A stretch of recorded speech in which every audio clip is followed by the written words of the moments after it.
Hi, this is Matt once again. We're back to another video, and this is a paid request for Michael. Thank you so much for that. And for those interested in requesting any type of videos, feel free to send it either directly to my PayPal. I do have a Cash App as well. Links are down below in the info box. I'll get to it as soon as I can. And it could be pretty much any type of video. Now, Michael wanted me to look into Death Hunt, a 1981 film that he said he was a big fan of. And I had heard of this film because of the cast. You got Charles Bronson, you got Lee Marvin, you got Carl Weathers, you got Andrew Stevens.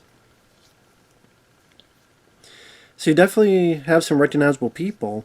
And it's directed by Peter Hunt, who had done On Her Majesty's Secret Service, which I reviewed not too long ago. And this I liked. I'll be right out of the gate and say it. I quite liked this one. It's very, very loosely based on the events of Albert Johnson, that he was a trapper and the Royal Canadian Mounted Police pursued him, and it got across the waves of the media at the time, the newspapers and stuff. And like I said, very, very, very loosely based on that. So even with that said, like, it kind of reminded me of, what's the best way to put it? I mean, it's a chase movie. It's a chase movie. It's a pursuit movie. It's a little bit of The Fugitive, a little bit of First Blood before First Blood, because First Blood was 82. A little bit of a few things put together they remind me of, which wasn't a bad thing. And I think because of the beautiful locations and the snow and the mountains, because you got such a good protagonist and antagonist, although he's not a bad guy, and I thought Charles Bronson and Lee Marvin worked really well in the movie. Very cool to see a younger Carl Weathers in there, because this would be after Rocky, but before Rocky 3 and Predator and things of that nature. And a decent, it's not wall-to-wall action, but when it's there, at least it's helped by practical squibs and some decently violent moments. A few headshots here and there. They're like, ooh, shit. That was bloodier than I thought it would be. And once I really got into the pursuit at hand, so to speak, of what was going on. I mean, from the get-go, Charles Bronson, he plays, I did very loosely inspired Albert Johnson, who stops his dogfighting happening and has them clear out. And one douchebag is Ed Lauter, which is interesting because those two worked together in Death Wish 3, because Ed Lauter was the cop who was gun-ho for Paul Kersey. It's like, here, you do what you need to do. You're on our team now. And at the end of Death Wish 3, Ed Lauter and Charles Bronson are going down the street side by side, shooting bad guys. So they're on the same side in that movie, but here, very opposite sides. And Bronson takes his dog that's been very badly hurt, and Ed Lauter's like, no, that's my dog. Okay, I paid $100. Actually, I paid $200. Then eventually Bronson does pay him, but because he got embarrassed by Bronson, that ain't enough. So then even though he got paid, he's like, you stole my dog. So they're all full of shit. And Bronson's character is just an innocent guy who is a trapper, but he lives out on his own. Wanted to help heal this animal, this dog, and get the dog back into shape and take care of it. Heal it. And the movie takes place in 1931, give or take. So while that's happening, you have Lee Marvin, who's part of the Canadian Mountie Police, and this new recruit played by Andrew Stevens arrives, who's very gung-ho, salute, and Lee Marvin is drinking, as I just sit down and just, mind our own business. And a guy who's within the group is Carl Weathers, who Lee Marvin is friendly with. It was just cool to see that group of people, and Carl Weathers has this kind of bigger Native American lady who can't speak English and says, "Hey, Andrew Stevens, you want a piece of this?"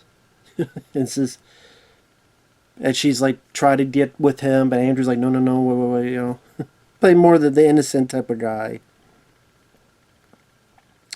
And Charles Bronson and Lee Marvin, they're just actors you don't see nowadays. Manly men, rugged, and they have that it factor. Lee Marvin I first saw in the Delta Force with Chuck Norris. And he was in The Dirty Dozen. And then Charles Bronson, I first saw him in Death Wish 3. And just plenty of other films he's been in. 10 to Midnight. And The Evil That Men Do. So I didn't grow up with Charles Bronson like other people did. I grew up more with Eastwood, Stallone, Van Damme, Chuck Norris. But Bronson I've seen more and more throughout the years. And there's a decent amount of his films I do like. And I do have become a fan of Charles Bronson.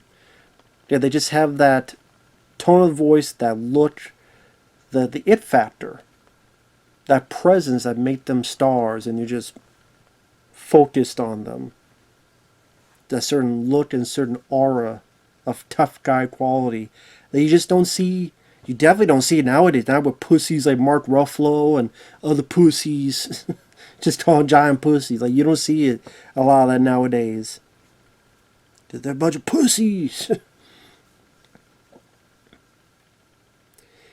And you really can get behind Bronson's character. He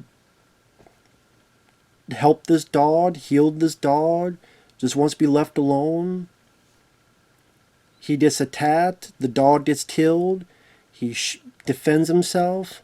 Nice headshot where the guy back of his scalp blows out. I'm like, ooh, that was nice and graphic. Back of his head fucking blown off.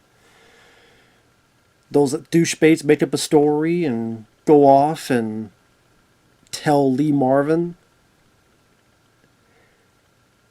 And I almost want to say, man, it's like John Wick before John Wick. They kill his dog, now he's going to try to kill all of them. But, maybe not quite John Wick, but a little bit. A teeny, teeny, teeny, tiny bit. I also recognize, like, one of the hunters is William Sanderson, which he played Sebastian in Blade Runner. He was on the TV show Newhart as Larry. This is my brother Daryl. This is my other brother Daryl. On the TV show Newhart. Angie Dickinson is in the film, but she barely has anything to do. No, Angie Dickinson, she was in Rio Bravo. Very good John Wayne movie. Probably my favorite John Wayne film. But she was also in Dressed to Kill, which I reviewed that not too long ago, which I don't mind that film. She was at the... You think she's the star at the beginning of the film. But yeah, I think they cut a bit of her stuff out. And like I said, she's barely in the film. But she's one friendly with Lee Marvin's character. But what I like is Lee Marvin kind of from the get-go has an idea what's going on. Like this is his job though, to take Andrew Stevens, Carl Weathers and such, go up there with these other men. And it's like, I have an idea of what happened, but you come with me in a few days, get this taken care of, cleared up, bring you back here in 3 days, you'll be under my protection. And then you can tell Bronson's like believing Lee Marvin, and so am I. I think that's what Lee Marvin would have done. Because he has just that stature, that tone in his voice, that like this is a guy who believes in what Bronson, what he did, and it wasn't what these guys told him. You tell he doesn't buy their story. There's a bit earlier where he takes a guy and like slams him against the wall, and so what really did happen over there? So I like that. I like that Lee Marvin is not some idiot that just believes this blanket statement by these yahoos, beer belly bitches. Like he knows something is up. But then the asshats shoot first, and he defends himself, and you get some more, decent bits of violence. Guy gets shot through the neck, and then the shootout happens. And Lee Marvin doesn't like it, but it's part of the job now. And it kind of goes on from there, and it kind of stays at a consistent pace. It doesn't go away from the scene where we're at some senator, some governor, and they're talking about how to resolve this situation, or we're way over here at some command center that someone's doing, and we're now over here with the press and blah blah blah. It just pretty much goes consistent where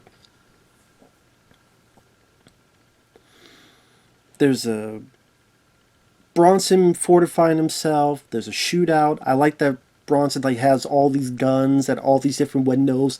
He'll go from one to the other. They blow up his place, but he's waiting for them, and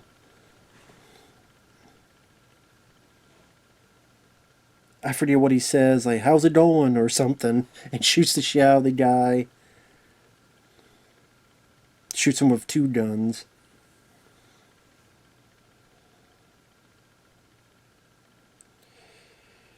And then he escapes, and the chase is on. They're tracking him through the snow, and again, some very nice looking scenery of the snow and the mountains. Just very obviously cold, intimidating environment for our characters to get through. But of course, at this time, they shoot it all for real. They shoot it all in camera. They shoot it all. They don't put it in post, green screen the shit. None of that. Because you feel how cold they are. You can tell how cold it is. You can just... It's done for real, and that makes things psychologically viewed tougher for the characters to deal with and go through. And not only is this a one group, a chase movie, a fugitive type of movie, but it's also kind of for Lee Marvin, a guy who kind of realizes he's a bit too old-fashioned for this world, where it's people wanting to have this bounty, and more people come out of the woodwork to try catching on the bounty, and then this guy from the Air Force comes in with a plane, and Lee Marvin doesn't like that, and he even says, if you're part of the future, I don't want to see it.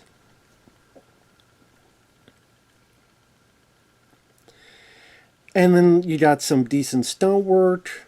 Not wall-to-wall action. It's not crazy action set pieces, but you have some decent bits. There's a ledge, and Charles Bronson doesn't know what to do, so his character jumps on a tree. Which reminds me a little bit of First Blood, where he falls down trees, while here it's him grabbing a tree and it kind of falls. Ball done, in camera, nice wide shots.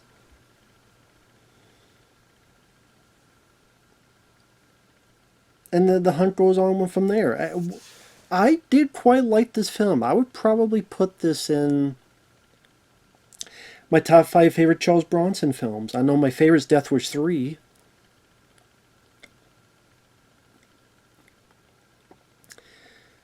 The Evil That Men Do, I do like. I put this in the top 5. I don't know what else. I mean, he's done some good ones. I don't know which others I would put in there. I know Peter Hunt would later do Assassination, which I thought was kind of one of the lousier Bronson films. It's kind of, it's kind of more forgettable ones. But I guess that's why I liked it. It did give me a First Blood feeling. Now, again, First Blood came out after this. And again, this is loosely based on an event from 1930s era of livelihood, but I mean, just the whole wilderness thing, and a guy who's had training in the military, being hunted down, and he's not, he's deadly when he can be, but he's just trying to get away and defending himself. And then you have this other guy that's, because you had Troutman. Here you have Lee Marvin. But I said Lee Marvin, I like that, this kind of respect that you see Lee and Marvin have for Bronson. There's one in particular where, and I love this line where Andrew Stevens talked to him, and Lee Marvin looks at him and goes, "He didn't do anything I wouldn't do if I was in his boots." So he really... And Andrew even asked, well, then why are you chasing him? Why are you trying to shot him? He's like, listen, if I thought the killings would stop here, I would let them go right now. See, what he wants to do is that, as much he doesn't like it, he feels that if he stops this guy, then all these other yahoos come out that are too stupid and whatever, 1 or 2 or 3 or 5 will get killed, and he wants to kill him to stop. And even then, it's not even all done from that. Like, by this point, and this is a heavy spoilers, but that show how crazy the situation is, that stupid Air Force pilot guy, he's trying to shoot Charles Bronson, but he's firing, and he accidentally kills Carl Weathers. And I like this, because this kind of surprised me, but in a good way. Lee Marvin and Andrew Stevens see this, and they aim their guns at the plane. They shoot the fucking plane down, and so the Air Force guy rams right into a mountain and dies. Because it's not great. I mean, it's surprised me because they're still police. I mean, they're Canadian police, but still the Mounties. They kill an Air Force guy, but I'm like, okay, motherfucker deserves it. You killed Carl Weathers. I'm for them. You know, go ahead, kill that motherfucker. He killed Apollo Creed. Fuck him. So, but I didn't expect that, but that was a nice, nice surprise.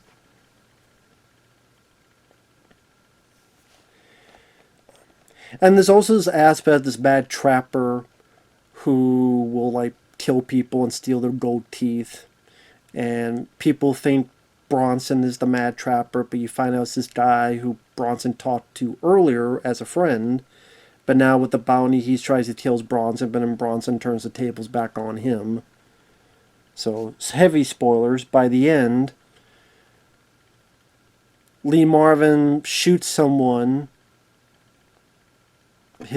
We don't see it, but Andrew Stevens says his face has been blown off.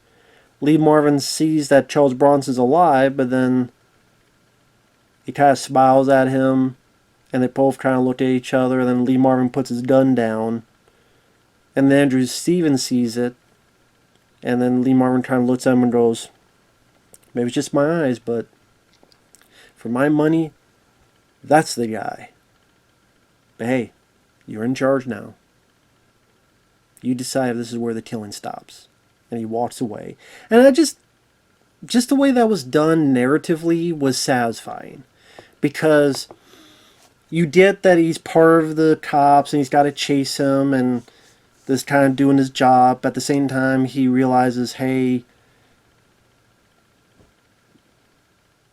he even admits, like, he didn't do anything that I wouldn't have done. So, I don't know, just that level of respect and the internal logic of the character makes it so that I root for Lee Marvin and I get what he's going through and I get what he's thinking, and it just didn't make me infuriated like sometimes characters do in movies. I'm like, come on, can't you see the writing on the wall? So I thought they did a nice job writing Lee Marvin's character. Andrew Stevens, which I'm trying to see, is that the same guy from... Yeah. He was in this film I did like called The Terror Within. I know he directed and starred in the sequel, which I never remember the sequel, Terror Within 2. Now, he would go on to work with Charles Bronson more so in 10 to Midnight. Because he was Charles Bronson's partner. Which, yeah, I do like that film.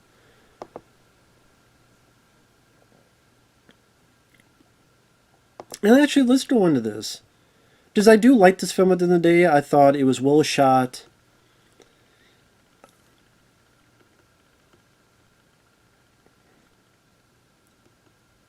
I'm trying to see where this was shot at.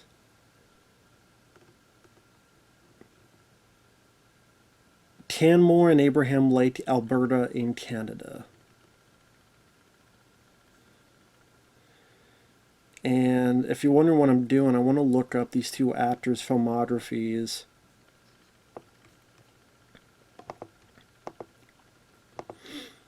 Now, of course, I should have mentioned this before, but I figure it's obvious.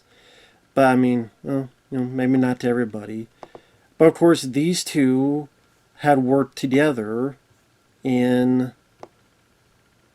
What year did that come out? I want to get the year first. Sorry about that. Me messing around and stuff. 1967, The Dirty Dozen. I know I should have mentioned that before, but again, I figure... I just assume there's certain movies like everyone knows The Dirty Dozen, but maybe not. Maybe not everybody knows The Dirty Dozen. But yeah, Lee Marvin, he passed away in 1987. I think The Delta Force was one of his last films, and that was the film that introduced me to him.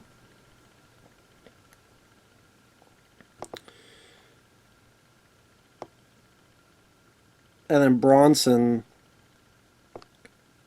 Death Wish 2, 10 to Midnight, Evil Them and Do, Death Wish 3, Murphy's Law, Death Wish 4, Death Wish 5, Kinjite. I would say, as of right now, Death Wish 3 is #1 favorite Bronson film. This, like I said, this is somewhere in the top 5.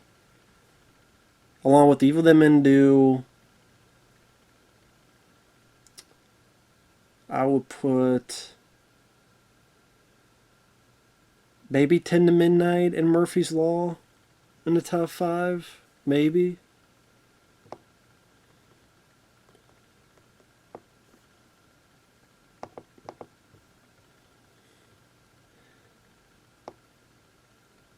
But anyway, I know I'm going off tangent. But yeah, so a lot of people involved with this are no longer with us, and 1981 doesn't sound like it was a long time ago, but it really is, because I mean, technically it was before I was born, so that's over 40 years ago, so quite a while. But yeah, rest in peace to Charles Bronson, rest in peace to Lee Marvin, the director Peter Hunt, Carl Weathers. I think Andrew Stevens is still around, but